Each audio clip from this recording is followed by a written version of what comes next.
What's up guys, welcome back to the channel and welcome to episode 13 of Let's Talk Wrestling. 13, famously an unlucky number, and it is an unlucky number for a number of WWE superstars. 1, 2, 3, 4, 5, 6, 7, 8, 9 to be exact, as of right now, have been released from the WWE. This is like last night or overnight that this has happened, so I'll run through them right now. You got Riley Osborne, Eddie Thorpe, Gigi Dolan, FKA Priscilla Kelly, Cora Jade, Katana Chance and Kaden Carter, Dakota Kai, Shayna Baszler, and that man right there, the one big SOB, the monster of all monsters, Braun Strowman, has been released. I think this is a big shock.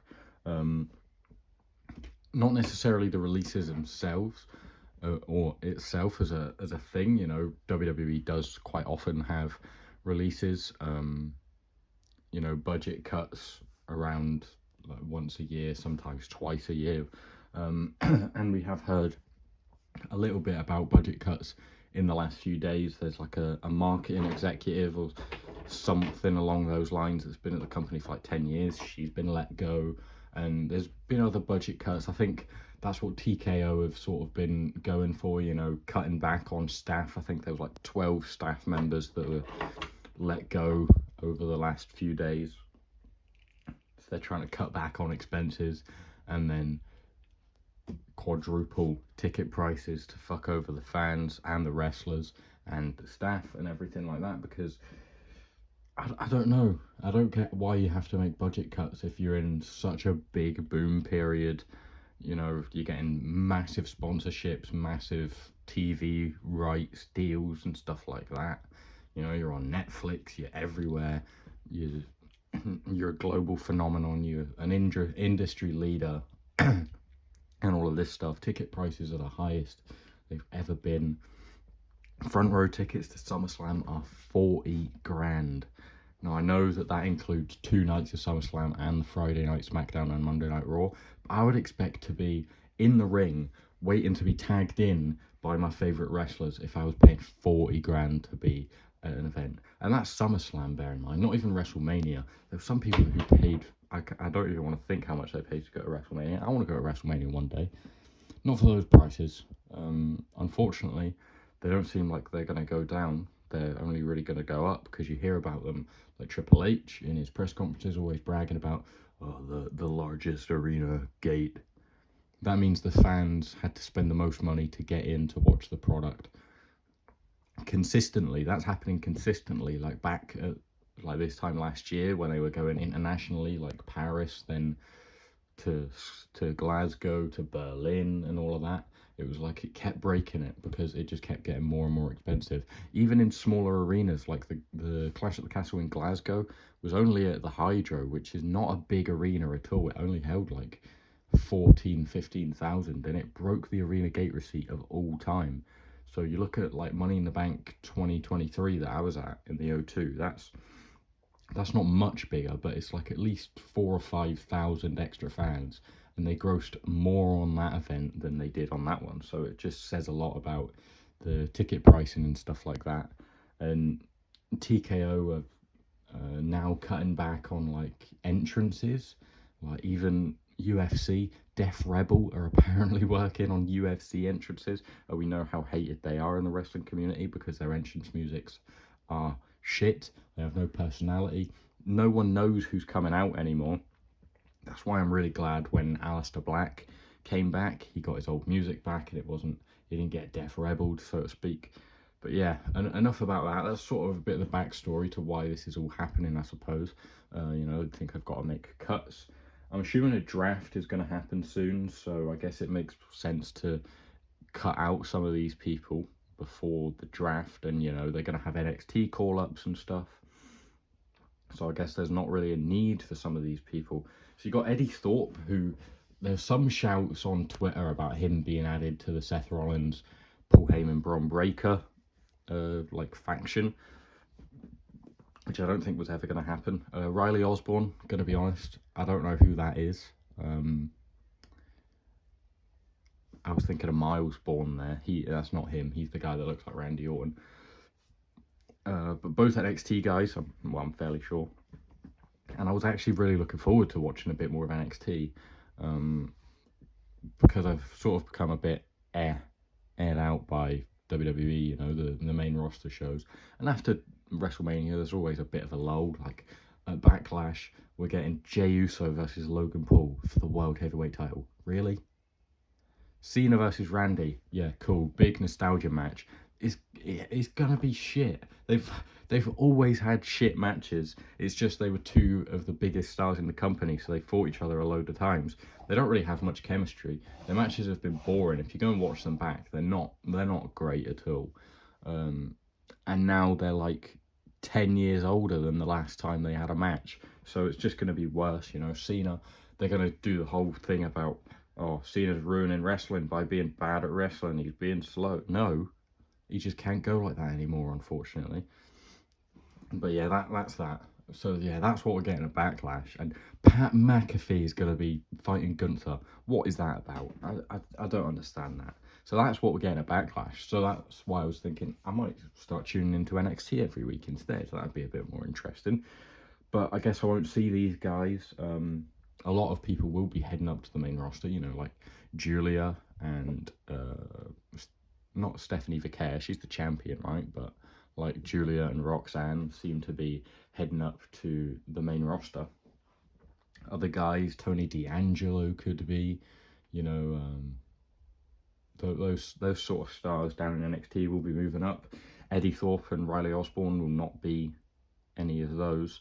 Same with Gigi Dolin and Cora Jade. I'm really surprised by those two. I know that Gigi Dolin was in a sort of group faction with Shotzi, but she's not really anywhere to be seen. I don't know what's going on with that. As I said, I don't really watch NXT. I was planning to, but you know, I'm not going to see these people anymore. Cora Jade, I'm really surprised by, to be honest. I thought she was going to have quite a bright future in the company, but she isn't. She might not be quite as good as some of her counterparts, but she's definitely good enough when you look at some of the people on the main roster. I think the NXT women's roster is pretty incredible. And like CM Punk said the other week, if he was a woman on the main roster, he'd be pretty scared of what was below him and what is coming for his spot, because they aren't really safe. And I think the women's division is really weak. Over on SmackDown, they have like nothing. And now Kaden Carter and Katana Chance have both been released, so that's another women's tag team gone. You don't really have many women's tag teams on the roster anymore. So yeah, it just and now Pure Fusion Collective, Shayna's gone. Sonya Deville's gone as well, right? She was released a while ago.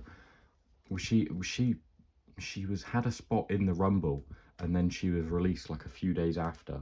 So now it's only Zoe Stark left, who's doing that whole like censoring gimmick on Twitter. I think she's a great performer. Not performer, she's a great wrestler.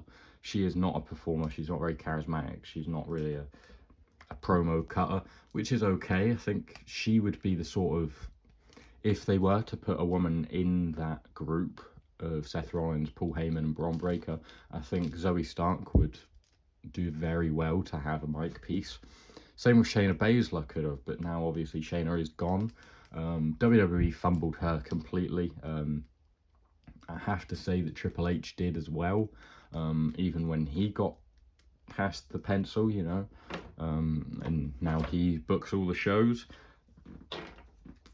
I thought there would be sort of an upturn for Shayna. Like he obviously booked her to be NXT Women's Champion, a big force in NXT. That was the best Shayna Baszler, the Queen of Spades. That's what she's called, right? That's the best Shayna Baszler we've ever seen, and now gone. You know, she had that Ronda feud and the Ronda tag run, and she's not really went on to much more. Losing to Becky Lynch at WrestleMania 36 was a horrific decision. She lost clean to a woman who was pregnant and then gave her title to Asuka just a couple months later because she just didn't, I don't know. Either Vince didn't want her to lose, she didn't really like Shayna that much, and they gave her the Elimination Chamber for basically nothing. Or maybe it was just Becky politicking and she didn't want to lose, because, you know, that could be a bit of what's going on. We know she's at Backlash facing Lyra. I hope Lyra retains and you know. And then Dakota Kai, I am really, really surprised by, because she is a really bright star. I think